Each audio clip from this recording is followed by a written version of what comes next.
Praise the lord. దేవుని ప్రశస్త నామంలో ఈ వీడియో చూస్తున్న మీ అందరికీ నా హృదయపూర్వకమైన శుభాలు తెలియజేస్తున్నాను. మీ అందరి ఆధ్యాత్మిక మేలు నిమిత్తము ప్రార్థన చేయబోతున్నాను. ప్రార్థనలు ఏకీభవించండి. అదేవిధంగా స్టూడెంట్స్ అందరూ ఈ వీక్లో స్కూల్స్కి వెళ్ళబోతున్నారు. చాలా మంది కాంపిటేటివ్ ఎగ్జామ్స్ రాయబోతున్నారు. వారందరి కొరకు దేవుని సన్నిధిలో ప్రార్థన చేయబోతున్నాను. ఏకీభవించండి. దైవిక దీవెనలు ప్రతి ఒక్కరు పొందుకోవాల్సిందిగా మనవి చేస్తూ ఉన్నాను. దయగల దేవ, కృపా సమృద్ధి గల మా యేసయ్య, దయామయుడా, మీ ఘనమైన శ్రేష్టమైన నామానికి వేలాది వందనాలు, స్తుతులు, స్తోత్రాలు చెల్లించుకుంటున్నాము ప్రభా. అయ్యా, ఈ దినాన నీ సన్నిధిలో ఇట్టి రీతిగా ప్రార్థించడానికి నువ్వు చూపిన కృపను బట్టి వందనాలు. అనేక మంది బిడ్డలు ప్రతి దినము నీ బిడ్డలు ఈ ప్రార్థనలు ఏకీభవించడం ద్వారా నీ ప్రియుల జీవితంలో మీరు చేస్తున్న ప్రతి కార్యమును బట్టి మీకు స్తోత్రాలు చెల్లిస్తున్నామయ్యా. మరి ఈ వారంలో మరి స్కూల్స్కి వెళ్ళవలసిన బిడ్డలందరినీ మీరు దీవించండి. ఈ వీక్ నుండి ప్రభునైన స్కూల్స్కి వెళ్ళబోతున్నారు. మరలా వారి అకాడమిక్ ఇయర్లో మీరు తోడుండండి. చక్కని జ్ఞానమును బిడ్డలకు మీరు దయచేయండి ప్రభా. మీరు ఎవరికైనా జ్ఞానము కొదువకుంటే అడగమని చెప్పావు. బిడ్డలందరి పక్షాన అడుగుతూ ఉన్నాను. అయ్యా, నీ బిడ్డలకు చక్కని జ్ఞానమును అనుగ్రహించండి. మెమరీ పవర్ని మీరు దయచేయండి. క్రియేటివిటీని దయచేయండి. Let them stand in the highest positions of this నేషన్లో. అయ్యా, మీరే గొప్ప కార్యాలు చేయండి. వెనుకబడిన బిడ్డలను నేను ఈ సంవత్సరం చక్కని జ్ఞానముతో వివేచన ఆత్మను మీరు ఇచ్చి నడిపించండి. గొప్ప కార్యాలు చేయండి ప్రభా. ఎవరైతే బిడ్డల వలన తల్లిదండ్రులు ఇబ్బంది పడుతున్నారో ఆ బిడ్డలో ఉన్న ప్రతి అనారోగ్యమును, అస్వస్థతను ప్రభనైనా మానసిక ఇబ్బందుల నుండి మీరు విడుదలను దయచేయండి ప్రభా. మీరే కార్యాలు చేయండి. అదేవిధంగా కాంపిటేటివ్ ఎగ్జామ్స్ రాయబోతున్న బిడ్డలందరినీ చేతికి అప్పగిస్తూ ఉన్నాను. వారిలో కూడా నీ ధైర్యమునివ్వండి.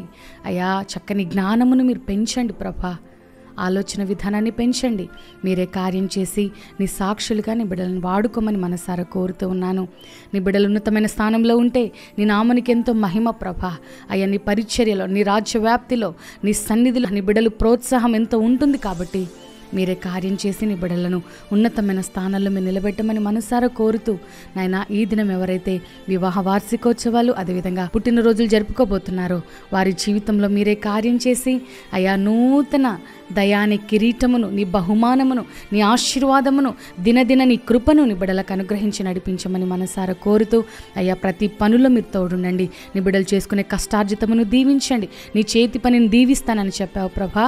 వారు ఎటువంటి పనులు చేస్తున్నా, అది జాబ్స్ కావచ్చు, వ్యాపారాలు కావచ్చు, కూలి పని కావచ్చు, వ్యవసాయం కావచ్చు, ఎటువంటి పనులు నీ బిడ్డలు చేస్తున్నా వారి చేతిలో నీ బలమునుంచండి ప్రభా. వారి శరీరంలో బలమును అనుగ్రహించండి. మీరే శక్తిని, సామర్థ్యమునిచ్చి, ఆరోగ్యాలనిచ్చి పని చేసుకోగలిగే కృపను మీరు దయచేయమని ఈ దినమంతా నీ కృపకు మేము అప్పగించుకుంటూ నీ సన్నిధి, నీ కాంతి, నీ ప్రసన్నత మా మీద ఉంచి నడిపించమని, ప్రతి బాధ నుండి మమ్మల్ని విముక్తులను చేసి గొప్ప విడుదలను మాకిచ్చి నడిపించమని నజరేయుడైన యేసుక్రీస్తు అతి శ్రేష్టమైన నామమున స్తుతించి ప్రార్థించి అతి వినయంతో బ్రతిమాలి వేడుకొనుచున్నాము తండ్రి.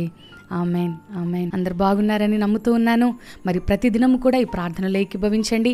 అనేకులకు, మీ ఫ్రెండ్స్కి కూడా ఈ ప్రార్థనను మీరు షేర్ చేయండి. తద్వారా వారు కూడా బ్లెస్ అవుతారు, మీకు కూడా ఆ దీవెన ఉంటుంది. కాబట్టి మనందరం ప్రార్థనతో ఈ దినాన్ని ప్రారంభించుదాం. ప్రార్థనతోనే దినాన్ని ముగిద్దాం. దేవుడట్టి ధన్యత మన జీవితాలలో అనుగ్రహించును గాక. ఆమెన్.